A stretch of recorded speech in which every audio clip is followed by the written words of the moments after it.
bayani don Allah ka tsaya maka bayani. Na ga yadda kin kyau sosai fa. Da gaske? Very nice. Kasa na ji.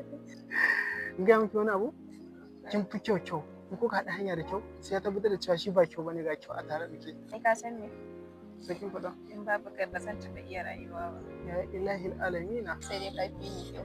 Haba, na gode 1-0 kin ji wasa kaina. Kamar yana cewa sai Da nake gane wani kitabun dumuji da nake cewa na yi kyau. Ni fa sai da na sa tozali kafin ka ce na yi kyau. Tozali kuma yana adon ku ne da ma ai dole sai kun sa shi. Amma kai yayin da kake haka shi ne ke kama. Babu wanda ya kai kai kyau. Ya yi kyau, na gode. Ah! Ke? Ashe bai dare ya ce ke? Wannan waye? Ban san shi ba. Kike san shi ba mana ga ya tsaya yana kallon ki? Dakata malam, bari ni zan gaya ma ita wace ce. To wannan budurwa ta ce, na fuskanci mai wadariya ce, ta yaudare ni, kai ma kuma ta zo ta yaudare ka.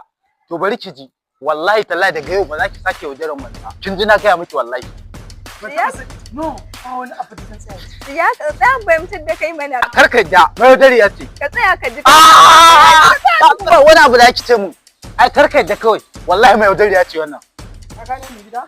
Sai zai na fuskanta. Ban gane. Shi yasa ba mu taɓa zance da ita a nan wajen ba. Sai yau ta ɗauko ni ta kawo ni nan. Ashe ta san abin da ta kai. Tsaya ka ji, ka tsaya ma bayani. Sai an jima kin ba. Ba wani abu da ki gaya mu. Allah ka tsaya ka ji. A'a. Ka ji tukuna na shiga uku na yi biyu babu.